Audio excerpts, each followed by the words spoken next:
Bonjour à tous et à toutes, ici Frédéric Cardin pour une entrevue Panem 360. Je suis très heureux de recevoir aujourd'hui l'intarissable, l'infatigable André Dudemaine qui va nous parler de la prochaine édition, cette 35e du Festival Présence autochtone qui aura lieu à Montréal, un peu partout, dans différentes salles, dans les scènes extérieures, dans le quartier des spectacles sur le cœur, mais il y en a, il y a des plein de trucs un peu partout. Alors, bonjour André Dudemaine. Bonjour, merci de m'accueillir. Toujours un plaisir, parce que, évidemment, vous connaissant, c'est une entrevue qui est facile et simple à réaliser. On pèse sur le bouton et puis on vous laisse aller. C'est comme ça, on a beaucoup de matériel. Comme je disais, vous êtes intarissables. Mais on va d'abord commencer par parler de de ces éditions, qui est la 35e, ça fait 35 ans. Donc, c'est un beau chiffre, ça.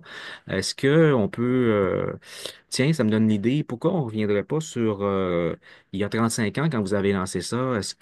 Comment vous imaginiez la chose? Est-ce que ça a été difficile de convaincre des partenaires et puis des partenaires financiers de se lancer dans cette aventure à l'époque? Il y a eu deux moments, je dirais. En 90, il y avait déjà des discussions dans 80, de 85 à 90. Moi, c'est des années où je suis arrivé à Montréal.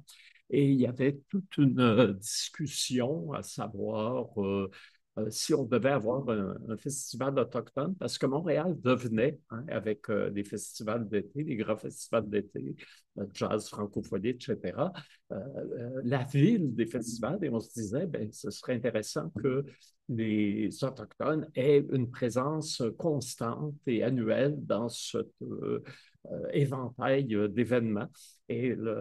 Donc, on s'y préparait tranquillement. On avait fondé Terre sans vue. Et là, voilà, en 90, on s'en souvient, il y a eu ce qu'on a appelé la crise d'Oka, en fait, le siège de Ganesatagé, puis le conflit autour d'une pinède et d'un futur terrain de golf que la municipalité de Boca voulait y installer. En tout cas, ça a provoqué un conflit majeur, on s'en souvient. Et là, après, nous, on est arrivé en disant de faire un festival, tout le monde nous regardait avec un drôle d'air. Qu'est-ce que vous voulez? Parce que les tensions étaient au maximum et beaucoup de préjugés dans l'air, de mauvais esprits, d'agressivité.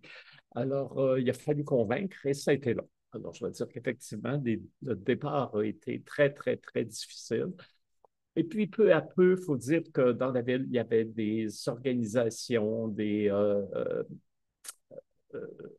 des institutions, des galeries, des salles de spectacle qui voulaient avoir une programmation autochtone et qui se disaient on ne peut pas rester dans cet affrontement continuel. Alors donc, on a commencé à tisser des alliances, alors même sans ressources, avec un concert bénéfice, tranquillement, on a réussi à bâtir un événement annuel qui demeurait assez marginal et on ne se payait pas. Et puis tranquillement,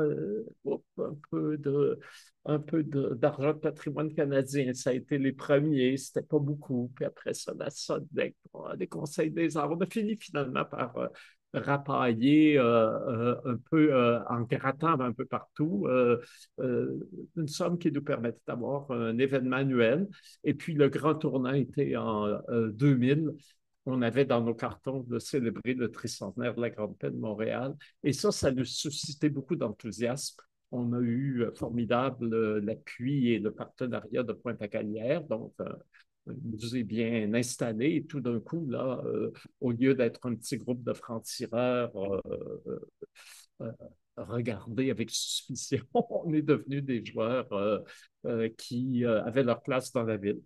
Et puis, il y a eu l'autre moment important qui a été l'arrivée Place des festivals. Il a fallu jouer du coude parce que bon, l'administration Tremblay qui était là n'était pas celle qui était le plus ouverte aux cultures autochtones, contrairement à l'administration Bourque qui avait précédé.